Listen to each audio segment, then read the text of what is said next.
नमस्कार, अमरावती बुलेटिन में आप सभी का स्वागत और मैं हूं याशिका। आइए जानते हैं इस वक्त की खबरें, लेकिन उससे पहले हेडलाइंस।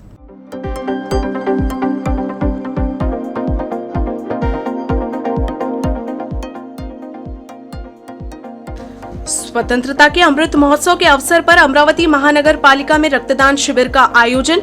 मनपा अधिकारियों, पदाधिकारियों और नगर सेवकों ने रक्तदान कर निभाई सामाजिक जिम्मेदारी।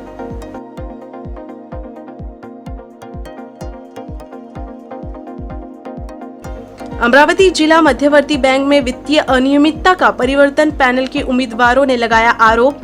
प्रेस कॉन्फ्रेंस कर बैंक में पिछले 11 साल से चल रहे भ्रष्टाचार का लेखा जोखा पेश किया। और अमरावती जिले के परतवाड़ा तहसील में एक अनोखी पहल। सापन नदी से हजारों पीओपी मूर्तियों को निकालकर विधिवत पूजा अर्चना करके कृत्रिम तालाबों में किया गया विसर्जित।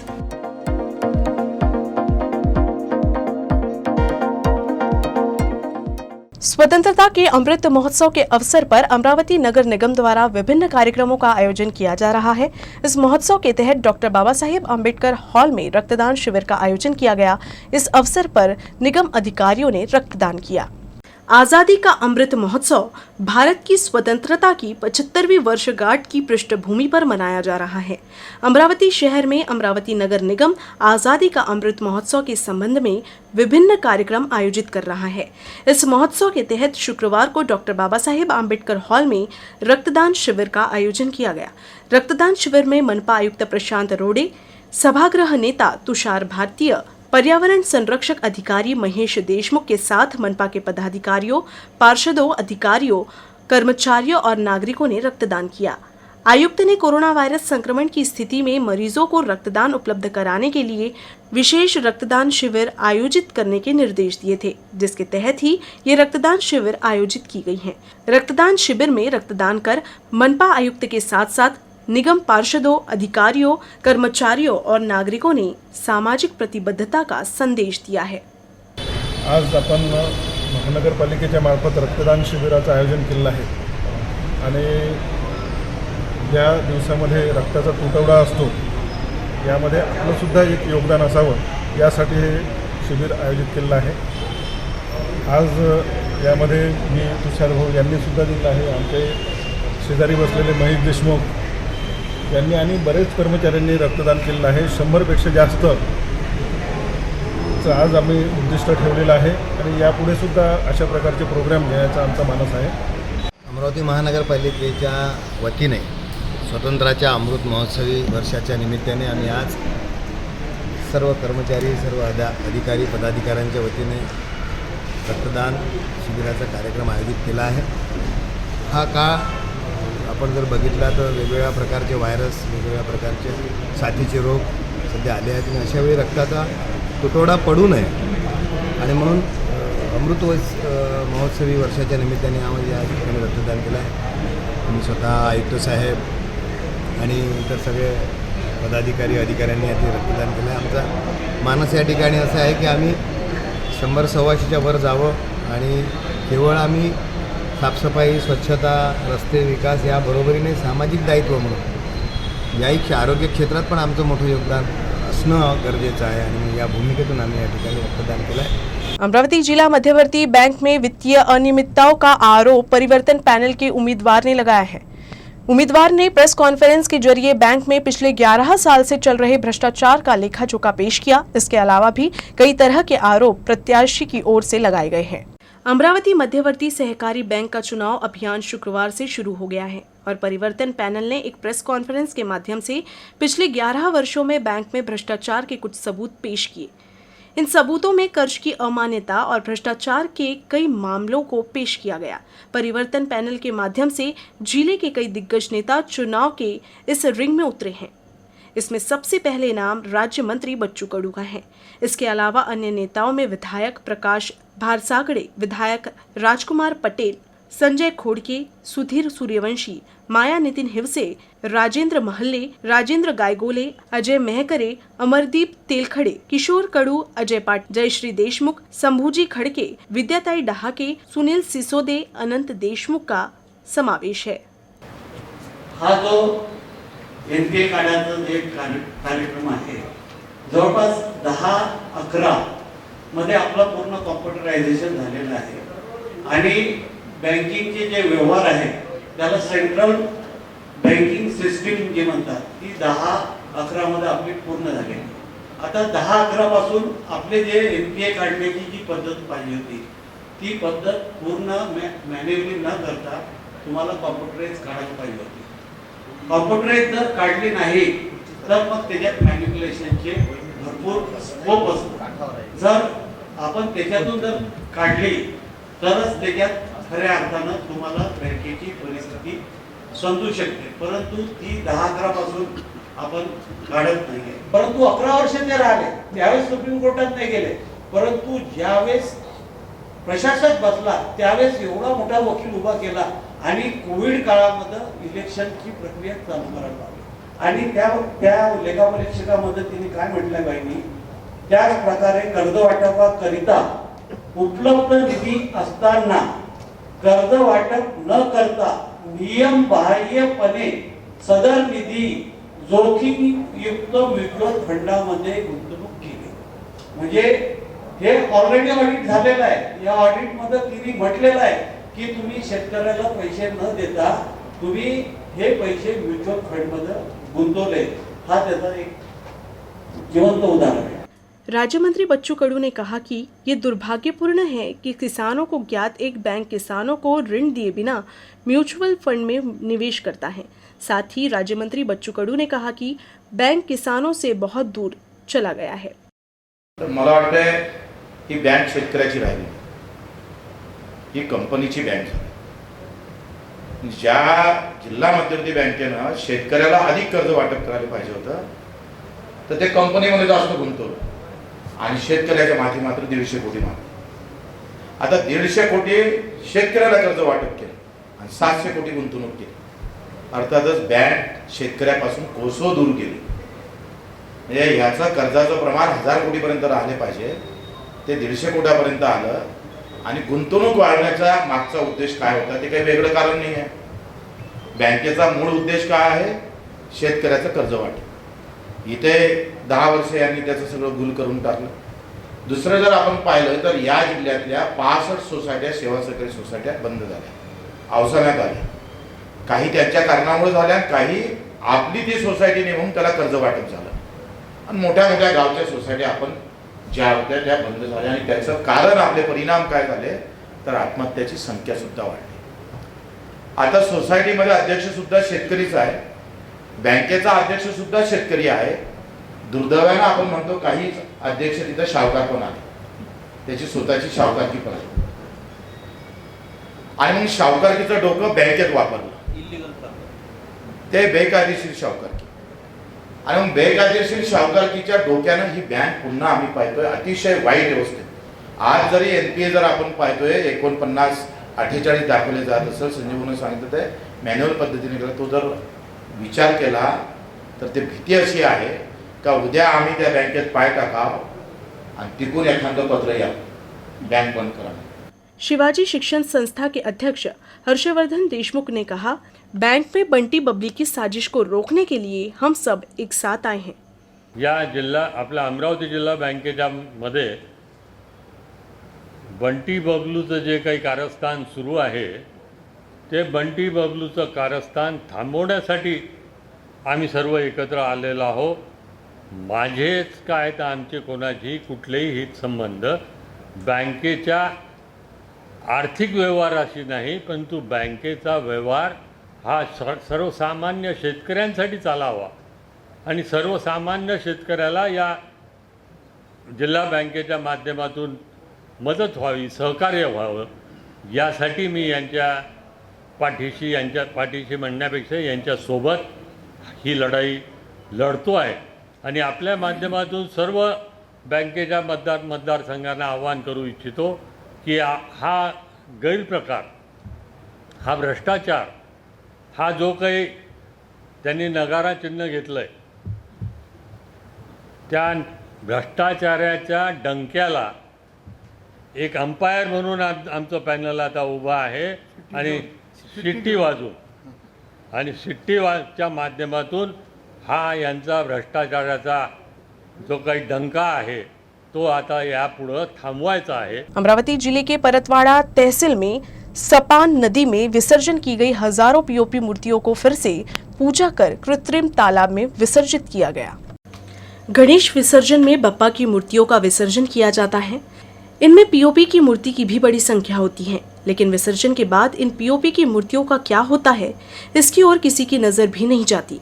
पीओपी पानी में नहीं घुलने से ये मूर्तियां कई सालों तक जलाशयों में तैरती रहती है। इन्हीं सब मसलों के समाधान के लिए साथ ही इन मूर्तियों के उचित प्रबंधन का बीड़ा उठाया है आदिवासी पर्यावरण सामाजिक संगठन कुंभार समाज ने।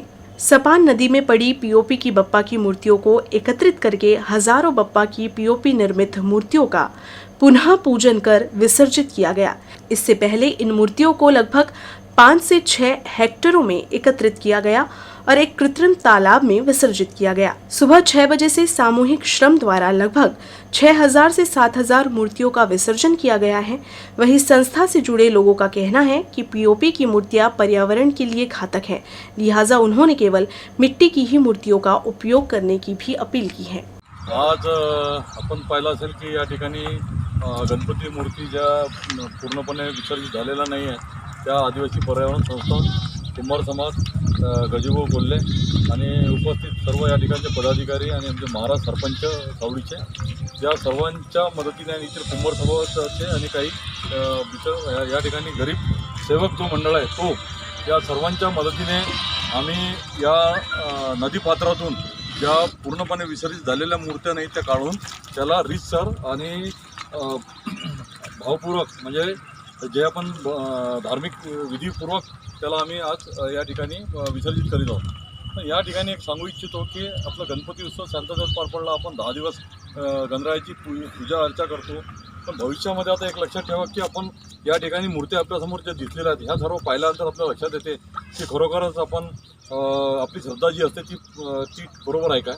तर यासाठी मी सर्वांना आवाहन करतो की भविष्यामध्ये पीओपीच्या मूर्त्या घेऊ नका, मातीच्या आणि ज्या पर्यावरणायुक्त अशा मूर्त्या आहेत त्या घ्याव्या, जेणेकरून आपल्याला चांगल्या प्रकारे आपली धार्मिक श्रद्धा आणि धार्मिक विधीपूर्वक आपल्याला विसर्जन करता येईल। तर पुढच्या वर्षी या ठिकाणी सरपंचांनी या ठिकाणी सांगितलेलं आहे, या ठिकाणच्या पदाधिकारी आणि कुंभार सभासदांनी सांगितलेलं आहे ते मूर्ती संकलन या ठिकाणी करणार आहे। थोडा वेळ लागेल, पण आपल्याला त्या दृष्टिकोनातून आपल्याला प्रयत्न करावा लागेल आणि जोपर्यंत आपण हे प्रयत्न करणार नाही तोपर्यंत आपण विधीपूर्वक करणार नाही। मी या ठिकाणी जे काही मूर्तिकार आहेत त्यांनासुद्धा आवाहन करू इच्छितो की भविष्यामध्ये तुम्ही आज जर आम्ही ज्या मूर्ती पाहिलेल्या आहेत तर व्यवसाय करायचा म्हणून करू नका। त्या ठिकाणी आपल्याला जे काही शासनाचे निर्देश आहेत त्याचे पालन करावे, अन्यथा पुढच्या वर्षी आपल्या विरुद्ध कारवाई करण्यात येईल याची नोंद घेतो। अमरावती के वलगांव पुलिस थाने में दुष्कर्म के आरोप में गिरफ्तार युवक के खुदकुशी मामले में पुलिस आयुक्त ने कार्रवाई करते हुए वलगांव पुलिस थाने के थानेदार का तबादला कर दिया है, जबकि ड्यूटी के दौरान अनुपस्थित पुलिसकर्मी को निलंबित कर दिया है। अमरावती में पिछले कुछ दिनों में इस तरह की ये दूसरी घटना होने से पुलिस विभाग में खलबली है।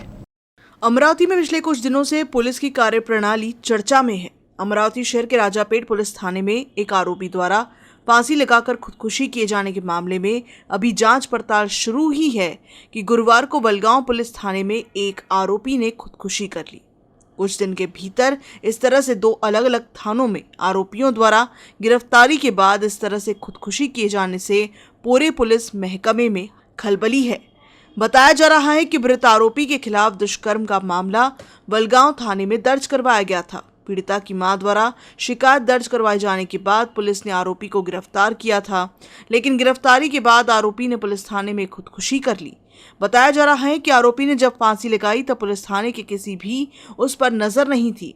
इस तरह से आरोपी के खुदकुशी किए जाने के बाद पुलिस पर ही सवाल उठाने लगे, जिसके बाद अब इस मामले में पुलिस अधिकारी ने कार्रवाई करते हुए वलगांव पुलिस थाने के थानेदार का आनन फानन में तबादला कर दिया।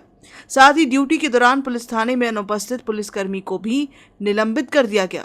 इस पूरे मामले की जांच अब एसीपी डुमरे को सौंपी गई है। अमरावती के सुपर स्पेशलिटी हॉस्पिटल में डॉक्टरों की हड़ताल की वजह से मरीजों को हो रही परेशानियों के विषय पर अमरावती जिले के पूर्व पालक मंत्री डॉक्टर अनिल बोने के नेतृत्व में आंदोलन किया गया। डॉक्टरों के हड़ताल की वजह से सुपर स्पेशलिटी हॉस्पिटल में मरीजों का ऑपरेशन भी नहीं हो रहा। सुपर स्पेशलिटी हॉस्पिटल में डॉक्टरों की हड़ताल से कई मरीजों की सर्जरी ठप हो गई है। कुछ मरीज ऐसे हैं जिन्हें सर्जरी की तत्काल आवश्यकता है, लेकिन इस हड़ताल की वजह से मरीजों के साथ साथ उनके घर वालों की भी समस्या बढ़ गई है। स्थिति ये है कि सुपर स्पेशलिटी में स्थायी रूप से नियुक्त कोई विशेषज्ञ नहीं है। इसके लिए अमरावती शहर के विभिन्न विशेषज्ञ डॉक्टरों को अनुबंध के आधार पर नियुक्त किया जाता है। इस तरह से यहाँ 15 डॉक्टर काम कर रहे हैं और उनके द्वारा दी जाने वाली सेवाओं के लिए सरकार पर करीब 1.5 करोड़ रुपए बकाया है। यह राशि न मिलने के कारण इन डॉक्टरों ने 21 दिनों से ऑपरेशन करना बंद कर दिया है। भाजपा नेता डॉक्टर अनिल बोंडे ने इस मुद्दे को तुरंत हल करने के लिए प्रदर्शन किया, जिसके बाद इस मामले को गंभीरता से लेते हुए जल्द समाधान निकालने का आश्वासन दिया गया।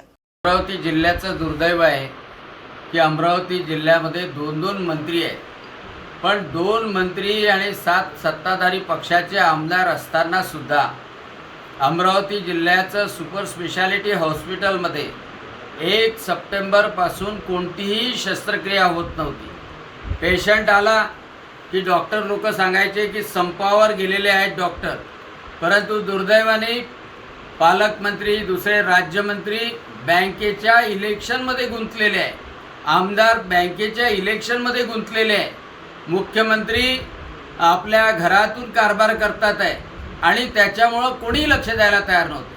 दुर्दैवाने प्रशासनाने सुद्धा दखल घेतली नाही आणि म्हणून उद्यापासून सुपर स्पेशालिटी पुन्हा सेवा सुरू झाल्या पाहिजे, रुग्णाचे हाल होऊ नये म्हणून आज आम्ही ठिय्या आंदोलन दिलं आणि ठिय्या आंदोलन 11 वाजतापासून आतापर्यंत भारतीय जनता पक्षाचे शहर अध्यक्ष किरणभाऊ पातुरकर, सर्व नगरसेवक, कार्यकर्ते आज 9 वाजेपर्यंत बसलेलो आहे। फौरन लौटेंगे एक ब्रेक के बाद। UCN Broadband, high speed broadband, speed up to 1 Gbps, free video conferencing, IPTV, video on demand और डिजिटल केबल टीवी, सब कुछ आपके UCN गीगा फाइबर द्वारा। कॉर्पोरेट ऑफिसेज या बिजनेस के स्मार्ट वर्किंग के लिए स्पेशल पैकेजेस उपलब्ध। साथ ही वर्क फ्रॉम होम है अगर आपका ऑप्शन, तो फ्यूचर रेडी UCN ब्रॉडबैंड है आपका सोल्यूशन। कनेक्शंस के लिए तुरंत SMS करें या कॉल करें। प्रिय ग्राहक, कोरोना के प्रादुर्भाव के चलते आपसे अनुरोध है कि आप अपने केबल का मासिक भुगतान अपने ऑपरेटर को कैशलेस तरीके से, जैसे कि UCN मोबाइल ऐप या फिर नीचे दिए गए ऑनलाइन पेमेंट मेथड्स का इस्तेमाल करके करें, ताकि आपका मनोरंजन बिना किसी रुकावट के लगातार चलता रहे। धन्यवाद। UCN ब्रॉडबैंड यूजर्स के लिए अपने कंप्यूटर और लैपटॉप सिक्योरिटी का अब नहीं कोई टेंशन, क्योंकि हम लाए हैं UCN सेफ एंटीवायरस, जो दे वायरस सेफ्टी के साथ साइबर क्राइम सिक्योरिटी भी। कनेक्शंस के लिए तुरंत SMS करें या कॉल करें।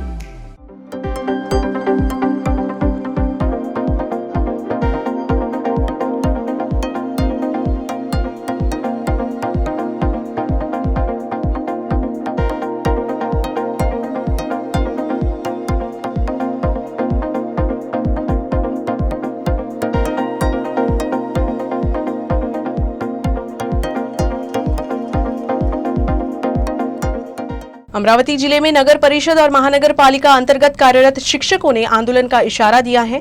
सरकारी योजना अंतर्गत शिक्षकों के वेतन से काटे जा रहे पैसों का सही हिसाब नहीं देने से नाराज शिक्षकों ने अब आंदोलन का मार्ग अपनाने का फैसला किया है।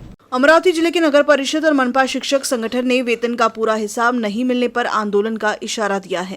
शिक्षकों का मानना है कि 1 नवंबर 2005 से जो शिक्षक नौकरी पर लगे हैं, उन्हें सरकारी योजना DCPS लागू नहीं है, पर फिर भी 2005 से हर महीने 10% वेतन काट दिया जाता है और कोई इस 10% वेतन का पूरा हिसाब भी नहीं देता।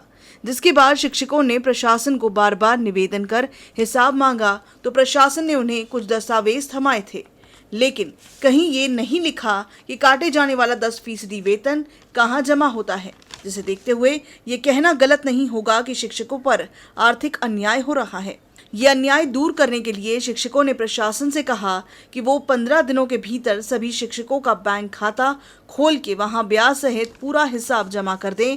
ऐसा नहीं करने पर कभी भी आंदोलन शुरू करने का इशारा शिक्षक संघ, महाराष्ट्र राज्य उर्दू शिक्षक संगठन और अखिल महाराष्ट्र की ओर से दिया गया है। आयुक्त प्रशांत रोड़े और महापौर चेतन गावंडे ने इस सिलसिले में लेखाधिकारी हेमंत ढाकरे से भेंट कर चर्चा की। अमरावती में एकीकृत बाल विकास नवी नगरी परियोजना विभाग ने धामनगांव और चांदुर रेलवे में आंगनवाड़ी कार्यकर्ताओं द्वारा सही पोषण देश रोशन के लिए एक जन जागरूकता सप्ताह का आयोजन किया। आंगनवाड़ी कार्यकर्ताओं ने पोषण आहार से बनाए गए आहार का प्रदर्शन किया। इस पोषण में बच्चों के शारीरिक और मानसिक विकास के लिए सही तत्व मिले, इसका खास ख्याल रखा गया। इस मौके पर महिलाओं ने बच्चों को सही पोषण देश रोशन का संदेश दिया। धामनगांव और चांदुर रेलवे में आंगनवाड़ी सेविकाओं ने पोषण आहार मिलने वाले खाद्य पदार्थों का स्टॉल लगाया है। इनमें पोषण आहार मिलने वाले गेहूं, मांडे, इडली, समोसा, भाकर बेसन, वेज बिरयानी, खीर, शीरा, उत्तप्पा चीजों का स्टॉल लगाया गया था। इस अवसर पर जयश्री कोलखेड़े बाल विकास परियोजना अधिकारी ने आंगनवाड़ी कार्यकर्ताओं से अपील की कि वे ये सुनिश्चित करने के लिए पहल करें कि अधिक से अधिक लाभार्थियों को आहार घटक, टीकाकरण और पीएम मातृत्व वंदना योजना का लाभ मिले।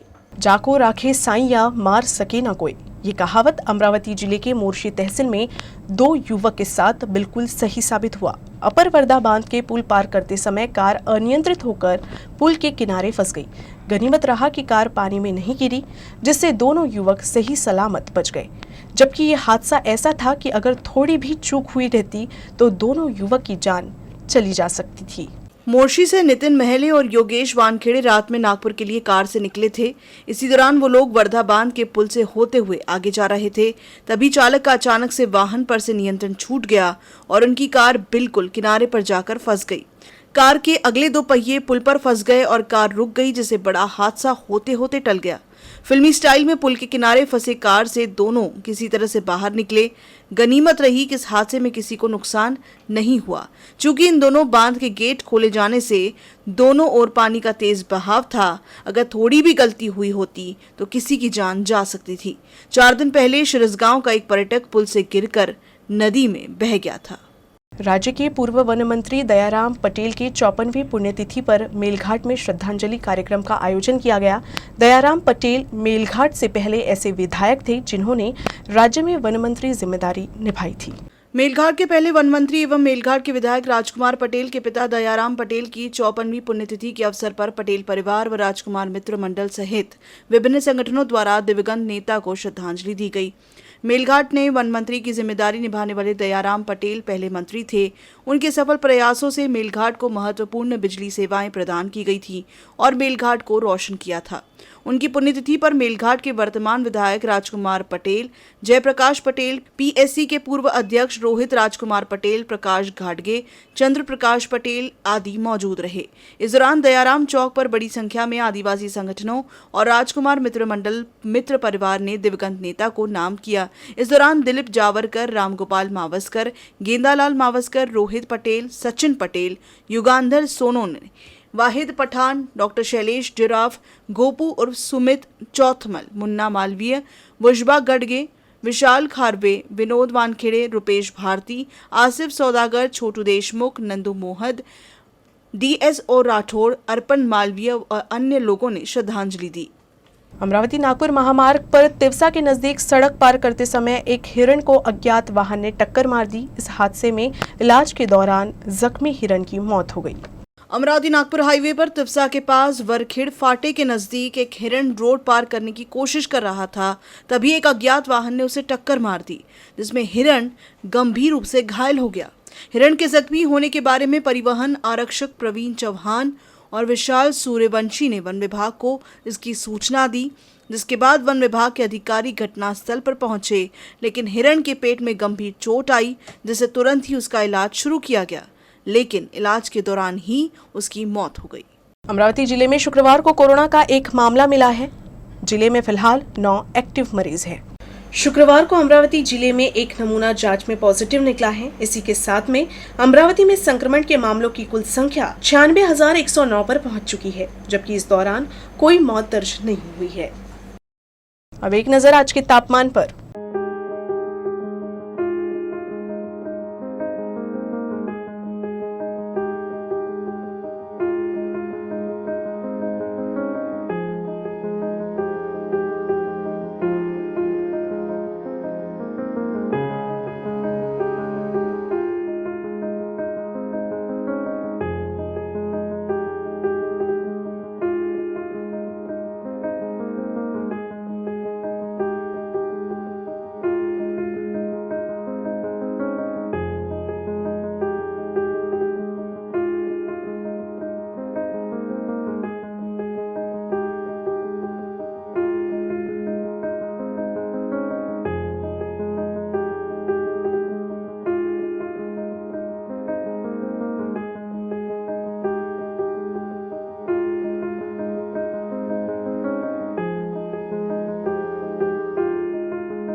खबरें समाप्त करने से पहले एक नजर हेडलाइंस पर।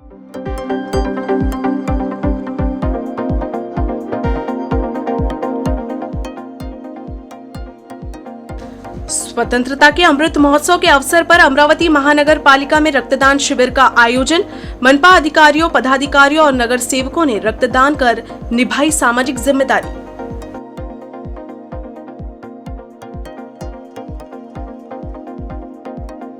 अमरावती जिला मध्यवर्ती बैंक में वित्तीय अनियमितता का परिवर्तन पैनल के उम्मीदवारों ने लगाया आरोप। प्रेस कॉन्फ्रेंस कर बैंक में पिछले 11 साल से चल रहे भ्रष्टाचार का लेखा जोखा पेश किया। और अमरावती जिले के परतवाड़ा तहसील में एक अनोखी पहल। सापन नदी से हजारों पीओपी मूर्तियों को निकालकर विधिवत पूजा अर्चना करके कृत्रिम तालाबों में किया गया विसर्जित।